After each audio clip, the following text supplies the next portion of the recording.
Apple recently launched the new iPad Air, and with it they extended the ability to use the iPad Magic Keyboard. I have been using the iPad Pro Magic Keyboard for roughly 4 months now, and many of you are wondering, is the iPad Pro Magic Keyboard worth the £300, or is there an alternative? Today I review the iPad Magic Keyboard and explain why it's not so simple. Sponsored by MYOBAND. It's good to be back. Okay, so hope you like the new setup. We're going to go back to some weekly videos, at least that's the plan, that's what I'm hoping for. And today I want to start talking about the iPad Pro Magic Keyboard, or the Magic Keyboard, but there was another Magic Keyboard before the Magic Keyboard 2. You know, the naming structure hasn't always been the best, but okay. So from now on, we'll refer to as the iPad Pro or the iPad Magic Keyboard. You know which one it is I'm talking about. One of the videos we did a while ago was on what's the best keyboard for the iPad, and that was the Magic Keyboard 2. So if you'd like to see a video comparing the two between the iPad Pro Magic Keyboard and the Magic Keyboard 2, leave a like and a comment below, letting me know so I can get that put onto the schedule and get that out to you guys as well. Okay, so let's first start by talking about the benefits of the iPad Pro Magic Keyboard. Okay, so first of all, let's start by looking at the new keyboard and look at some of the benefits. We have magnetic attachment, no need to charge, backlit keyboard, built-in trackpad, extra charging port, and magic trackpad gestures. Let's have a look at those, starting with the magnetic attachment. Having a magnetic attachment is really great and very, very nice to use, because all you got to do is take it off your case, attach it, and you're done.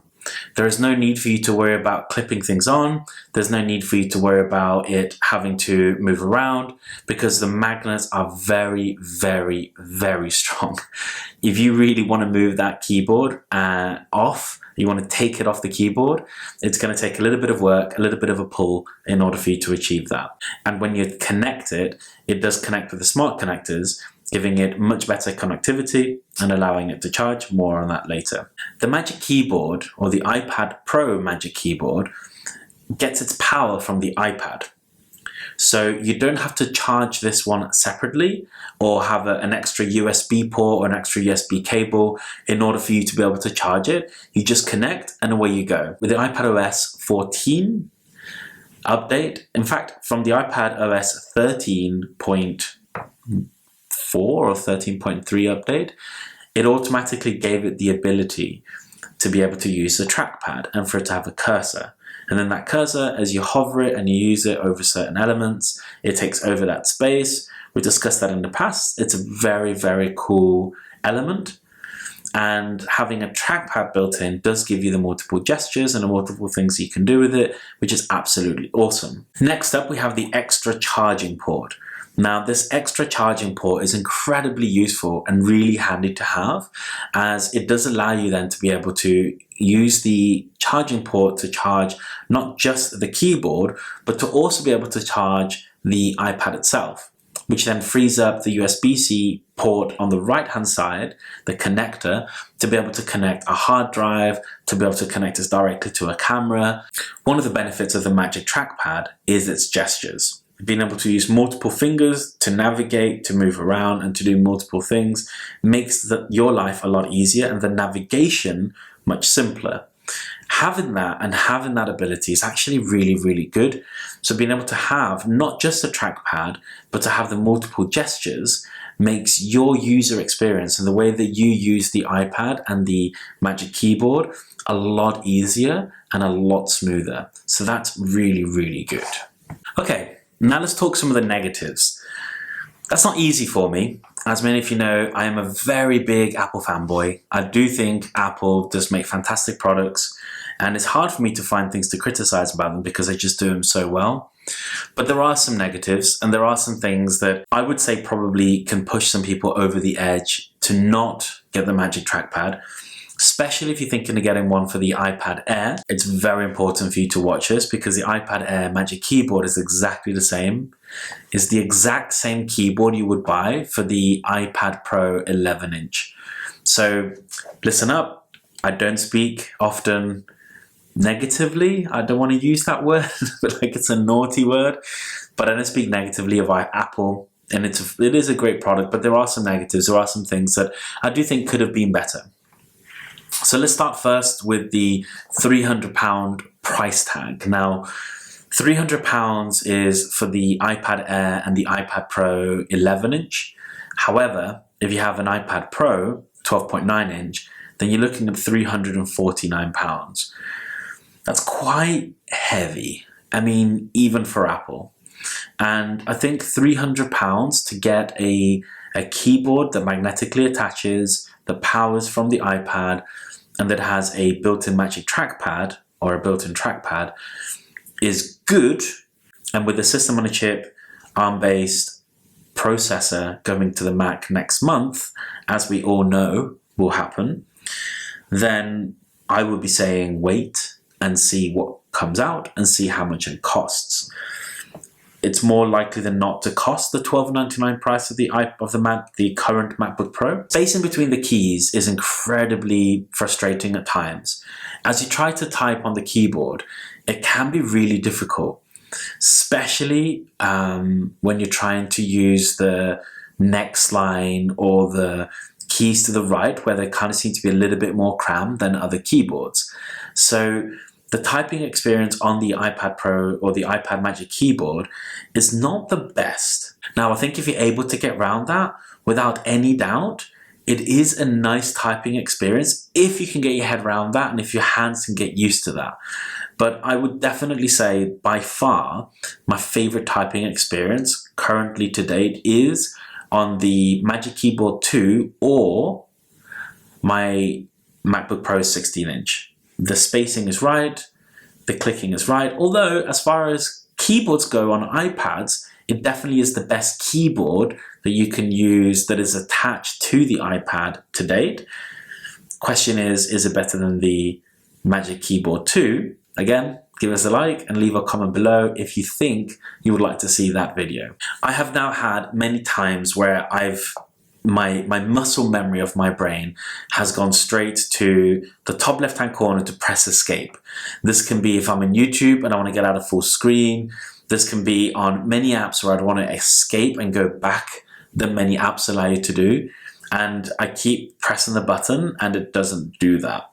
Not only that, but if I want to increase the volume, decrease the volume, increase the contrast or increase the screen brightness, I can't do that unless I go all the way to the top right and then scroll down, bring that, the option for you to be able to do that, and then navigate from there. Then I got to kind of disappear. It's not as intuitive as just clicking the buttons and the functions in the top row of the keyboard. There are rumors that the new generation Magic Keyboard that comes out for iPad in the future will have those functions, although I don't really know how, because the spacing as you move and get the right angle of the Magic Keyboard and then the space behind that, I don't really know where you'd fit that unless you give it more height and you make the keyboard a bit bigger. So you can have a bigger trackpad and you can have more space for the keys and bigger keys. And I could see that, but then it's going to make it bigger, which is not necessarily what people want with an iPad. So it's a tough place for Apple to be in, and I hope that they find a solution, no way around it. One of my biggest gripes with the Magic Keyboard is the texture of the material they've used. I have the official Magic Folio case, I think, or the Folio case that Apple has for the iPad that was purchased when I got the iPad Pro just over a year ago, about 18 months ago actually. Gosh, time is flying. And you can actually see the condition that it's in, and that's not me not taking care of it, that's just me holding it. That's just from the sweat that comes into my palms, that's just from putting it down, that's just using it. And I would hate to spend £300 on a trackpad or on a keyboard or on this Magic Keyboard and in 18 months time for it to be in exactly the same condition just because I've used it. I would say it would be better if they had done this in aluminium. I think that would last a lot longer give it a much more premium experience, and then you're really in a very interesting place, because at that stage you are looking at getting something that can rival the build quality of the MacBook Pro. And at that stage you are kind of thinking, well, this becomes quite an interesting thing. But with the existing material that they have and the way that that ages over time, it's another reason why you may not want to get this and why this may not be right for you. That trackpad is just way too small. You can just about use it, but it just, again, maybe I'm spoiled with a 16-inch MacBook Pro trackpad, but having that trackpad is just, it just doesn't feel right. It just feels too small. I think that the screen on my iPhone is, when you lie it flat, is probably going to be the right kind of size, and it just doesn't seem to connect well. When you want to do the multiple gestures, it's very easy to leave that trackpad space, and being able to navigate across a full screen, if you're to use an external display or connect to an external display, it becomes quite tricky once you start doing it with more space. So the Magic Trackpad or the trackpad on the Magic Keyboard is good, but it's just not big enough.